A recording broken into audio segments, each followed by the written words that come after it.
Muito bem, queridos irmãos, nós queremos chamar a sua atenção para meditarmos um pouco na palavra do nosso Deus.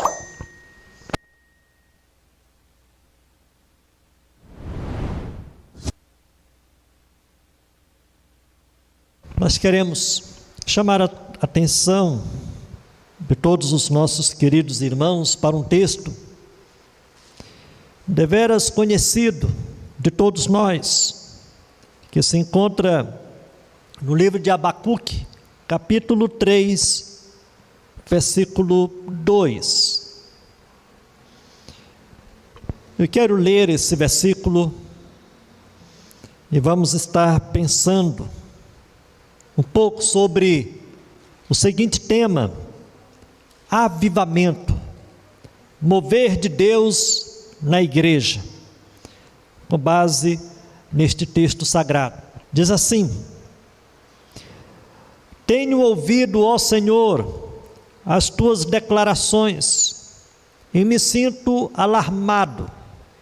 Aviva a tua obra, ó Senhor, no decorrer dos anos, e no decurso dos anos faze-a conhecida.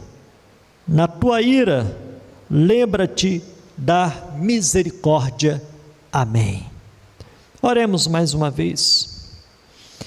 Ó Pai, nós queremos te agradecer pela liberdade que nós temos de abrir a tua palavra, de lê-la e meditar nela. Pedimos que o teu Espírito Santo esteja falando com cada um de nós, que os nossos ouvidos espirituais estejam atentos a tudo que o Senhor tem a comunicar aos nossos corações. Vai quebrando qualquer resistência, qualquer desatenção, pois nós te oramos no nome de Jesus. Amém. A oração de Abacuque, dentre muitas situações que ele colocou diante do Senhor, ele disse: aviva a tua obra, ó Senhor. Aviva a tua obra, ó Senhor. Parece-me que essa petição ela tem sido cada vez mais necessária na vida da igreja do Senhor Jesus. Sabemos muito bem que diversas vezes a igreja tem passado por situações difíceis.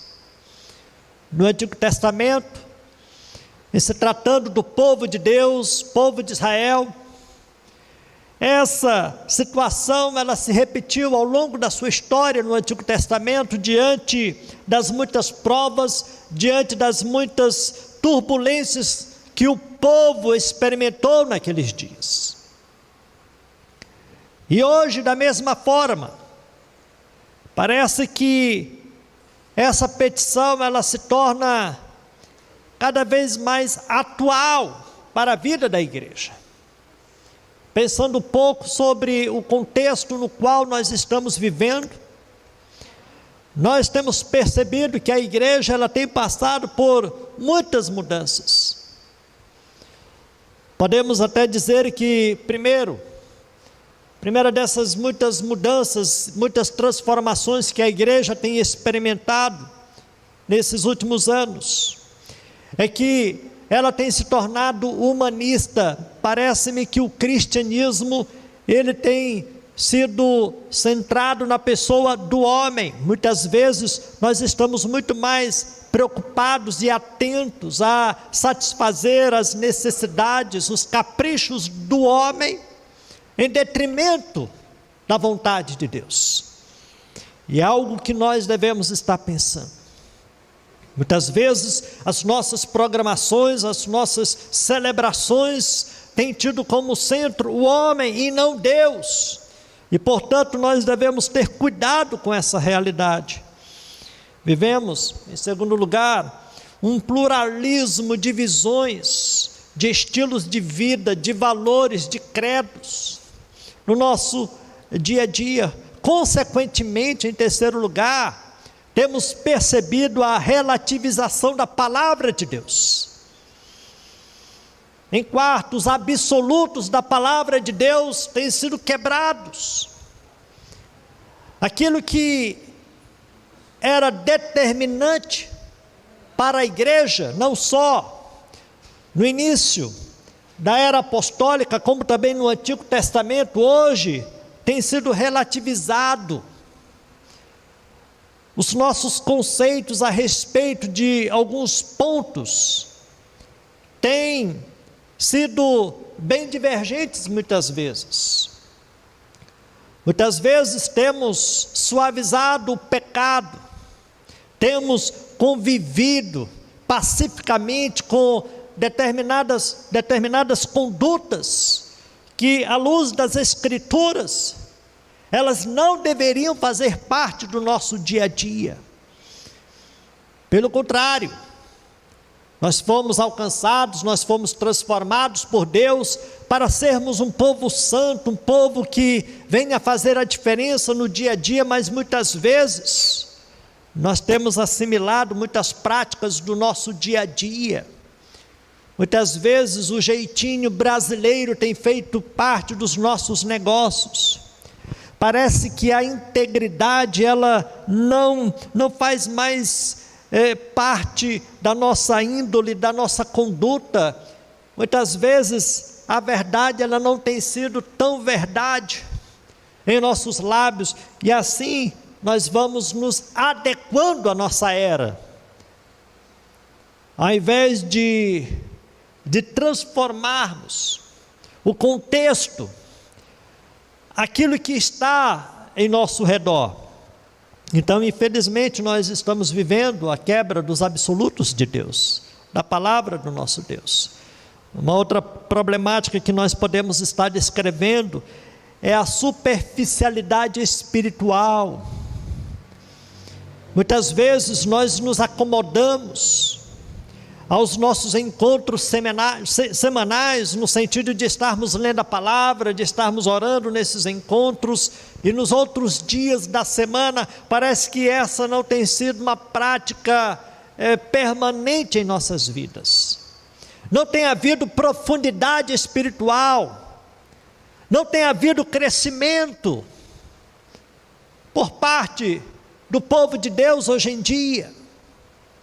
Aquele cuidado, aquela seriedade de ler a palavra, de buscar profundidade, de ter uma vida de oração, uma vida de consagração, uma vida de envolvimento com Deus.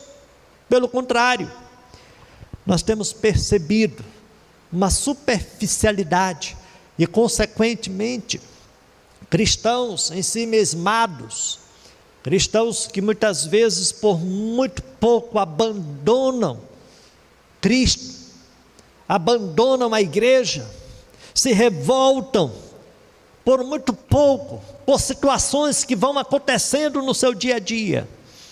Falta maturidade espiritual. Uma outra situação que nós podemos até descrever é que os escândalos, eles deixaram de ser raros e passaram a ser mais constantes no meio da igreja do Senhor Jesus. Não só entre a membresia, mas em determinados casos entre a própria liderança da igreja. Os escândalos acontecendo, vez por outra, no meio daqueles que têm a grande responsabilidade de conduzir a igreja do Senhor Jesus em nossos dias.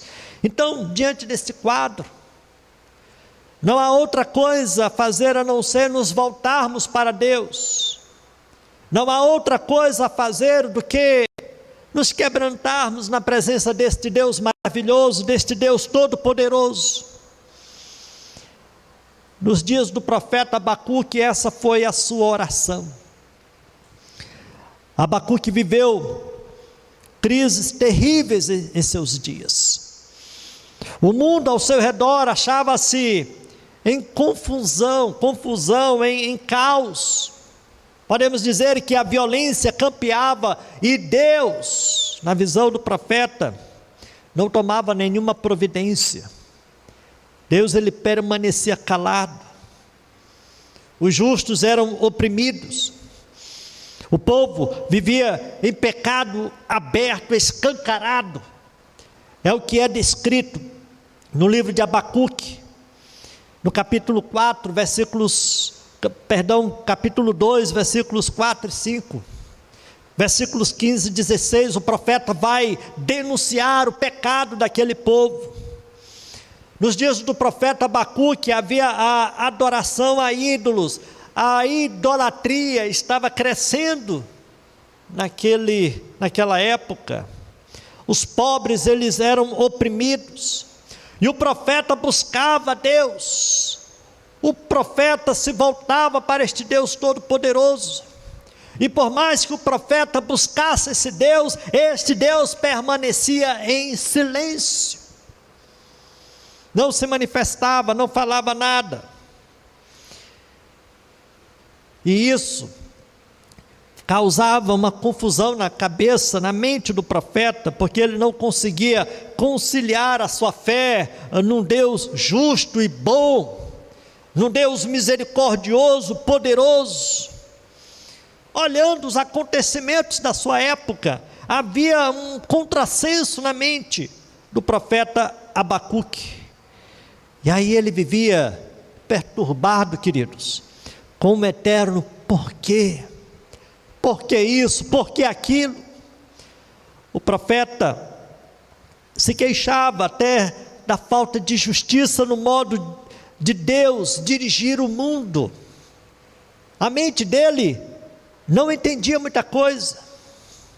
Porque Deus fica em silêncio em tempo de tribulação? Muitas vezes esse é o nosso questionamento, queridos. Quando nós passamos por momentos difíceis, momentos de turbulência, e aí a gente pergunta: por que Deus permanece indiferente? É claro, na visão do homem, uma visão limitada, uma visão fechada. O profeta Abacuque, ele não conseguia entender essa atitude de Deus.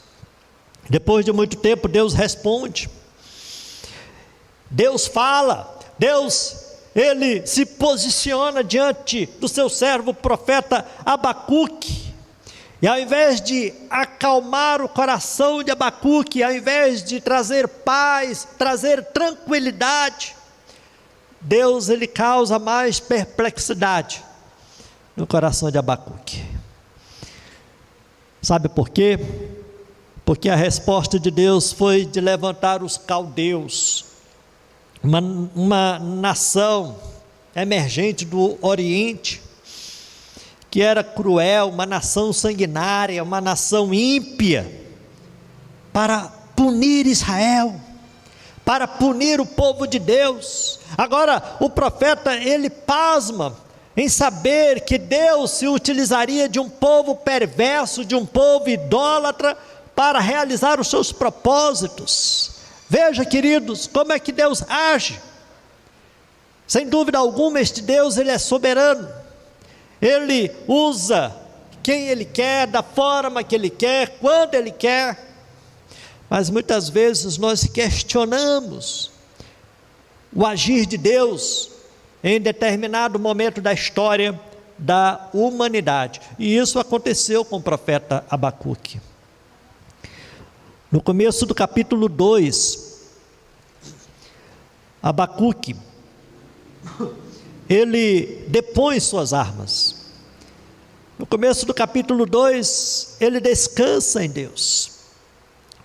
Veja que diz assim, capítulo 2, versículo 1: por-me-ei na minha torre de vigia, colocar-me-ei sobre a fortaleza e vigiarei, para ver o que Deus me dirá e que resposta eu terei à minha queixa. Então, a partir do versículo 6 do capítulo 2, Deus, ele revela que os caldeus, com sua crueldade para com as nações, que se tornaram presas fáceis, seriam punidos por Deus, através de 5 maldições, 5 ais, que são descritos a partir do versículo 6 do profeta Abacuque, capítulo 2. Então, o profeta começa a orar, desta vez louvando a Deus por suas maravilhas e pedindo que eu mesmo tivesse misericórdia de Israel e que o preservasse vivo diante da grande tribulação que passaria nas mãos dos caldeus.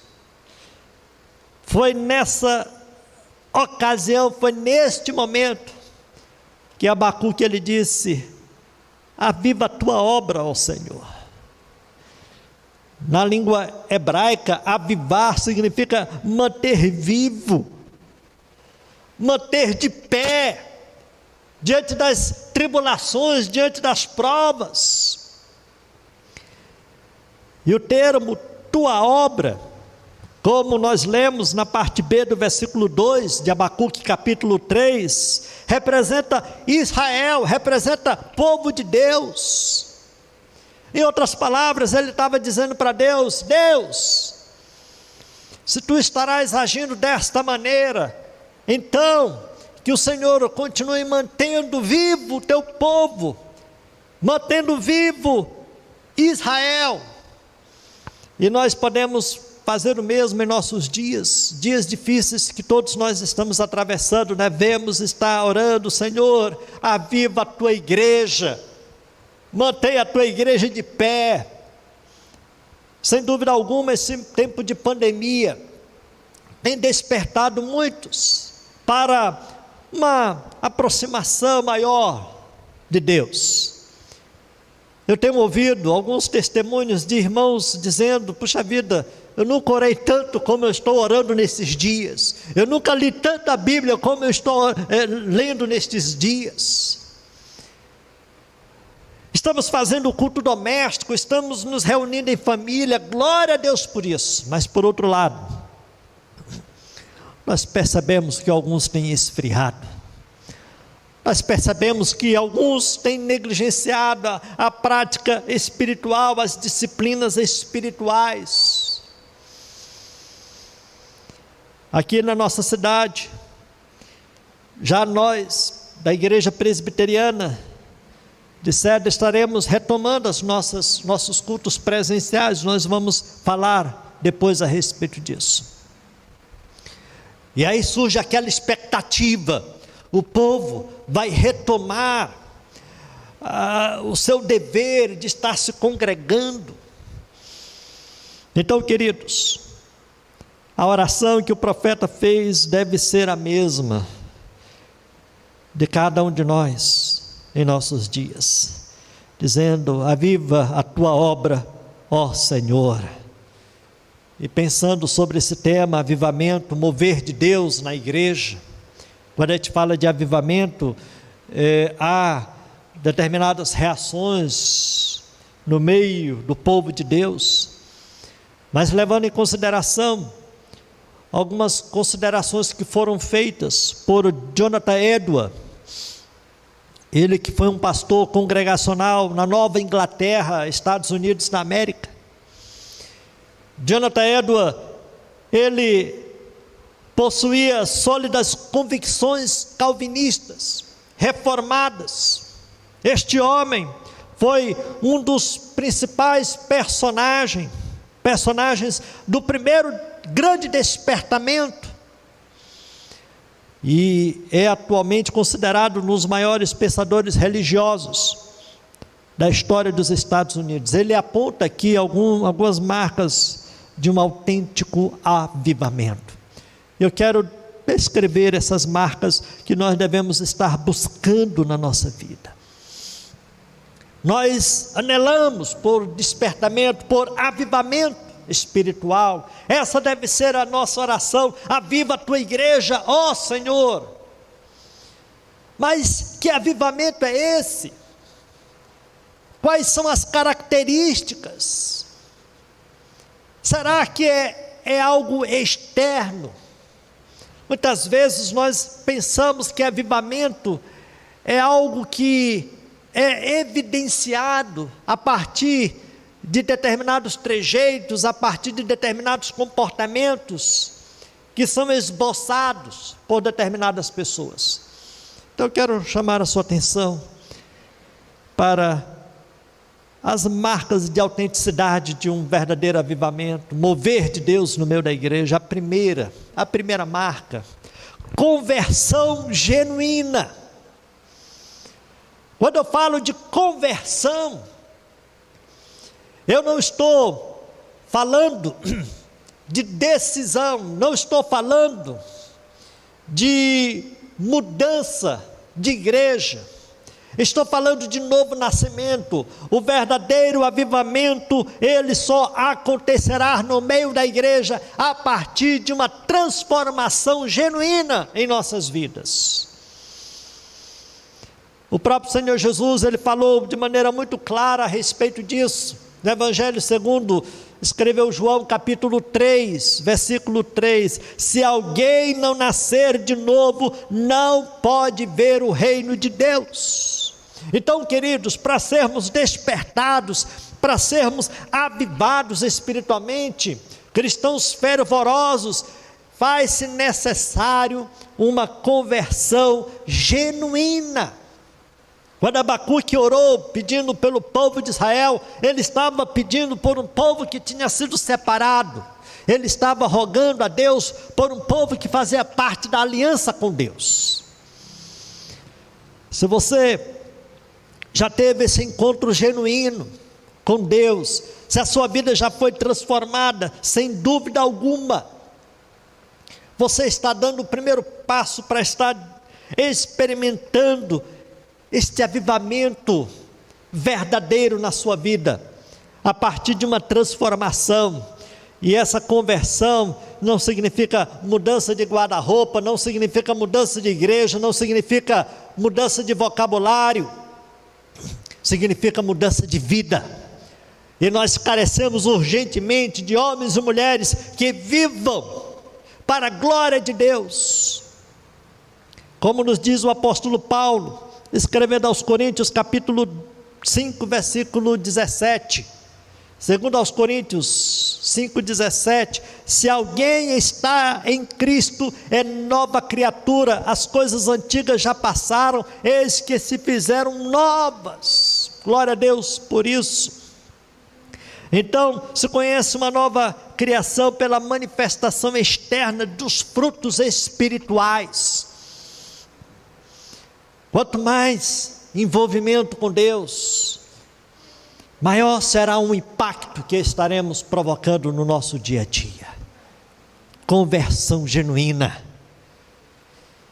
E essa conversão não diz respeito simplesmente fazer parte de um hall de membros, ou de sermos simplesmente batizados, ou participarmos da Santa Ceia, mas o de experimentarmos essa transformação de vida, conversão genuína. Essa deve ser a primeira marca deste avivamento, mover de Deus no meio da igreja. A segunda marca, que deve estar sendo um diferencial, é que este avivamento deve ser fundamentado na palavra de Deus. Nós cremos, sem sombra de dúvida, que a palavra é a nossa única regra de fé e prática.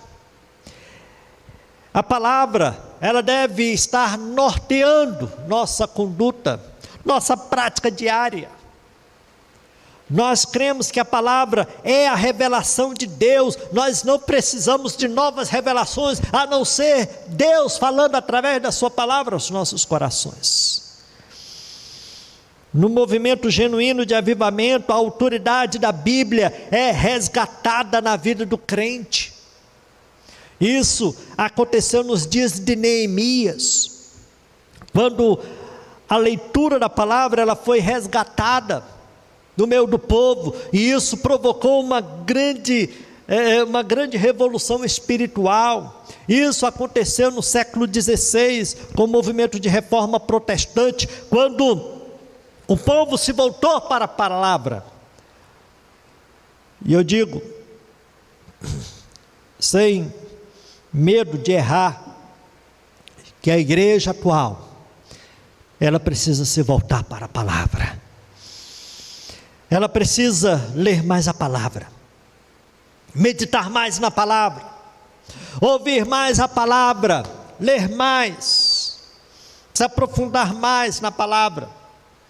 Só assim, queridos, nós vamos estar experimentando um despertamento espiritual. A palavra, ela deve estar acima das nossas experiências. Muitas vezes nós buscamos determinadas experiências no nosso dia a dia e damos muitas vezes mais valor a essas experiências, a determinadas coisas que vão acontecendo no meio da igreja, em detrimento da palavra de Deus. A palavra de Deus deve estar norteando toda a prática da igreja. Então essa é a segunda marca de um avivamento autêntico. A terceira, convicção de pecados. Nós falamos no início que muitas vezes a nossa prática, ela tem despertado uma dúvida na vida de outras pessoas, se de fato nós somos ou não do Senhor, nosso Deus. A profunda convicção de pecado produz um quebrantamento espiritual, fazendo com que as pessoas busquem uma vida diferente do mundo. Queridos, nós não precisamos fazer a diferença simplesmente a partir do nosso vestuário, mas sobretudo a partir da nossa conduta, a partir da nossa conversa. Nós que fazemos parte de tantas redes sociais, de tantos grupos do WhatsApp, nós estaremos fazendo a diferença a partir do momento que tivermos uma vida santa, a partir do momento que reconhecermos as nossas faltas, as nossas falhas e buscarmos uma mudança. Convicção de pecados. Isso deve acontecer na vida de cada um de nós, porque nós somos falhos, nós somos limitados e devemos estar nos voltando para este Deus maravilhoso. Convicção de pecados. Em quarto lugar, como consequência, uma busca pela santificação. É um processo que começa na conversão e continua até o fim de nossas vidas. É um processo que vai mudando o nosso caráter, nos tornando cada vez mais íntegros e fiéis a Deus. É mudança da nossa natureza pecaminosa, é o ressurgimento do novo homem. Isso deve acontecer todos os dias. Nós temos que entrar nesse processo de santificação, onde a cada momento nós vamos experimentando essa mudança, essa transformação em nossas vidas, a começar de dentro de nossas casas. O crente que não muda, o crente que não amadurece espiritualmente, um crente que não muda de vida constantemente, mudança para melhor, eu repito, esse deve questionar se um dia conheceu o Senhor Jesus, se um dia teve a sua vida transformada. E por último, interesse pela expansão do reino de Deus. A história dos avivamentos mostra que a sua autenticidade estava atrelada à gradual transformação da sociedade. O meio também era impactado positivamente, tornando uma cidade mais justa, uma sociedade mais igualitária, uma sociedade orientada por valores bíblicos. Isso acontecia no passado e deve acontecer nos nossos dias. Devemos estar experimentando essa mudança no nosso dia a dia, na nossa sociedade, em nossa geração. Não podemos entender avivamento como mover de Deus sem percebermos mudanças no nosso contexto. A evangelização era uma paixão daqueles que experimentavam um grande avivamento em suas vidas. Da mesma forma, queridos, nós devemos ser levados a essa realidade, de buscar os perdidos, de pregar o evangelho para essas pessoas. Nós vamos caminhar para a conclusão, trazendo aqui as palavras do profeta: aviva a tua obra, ó Senhor. Essa é uma oração ensinada pelo próprio Espírito Santo, irmãos.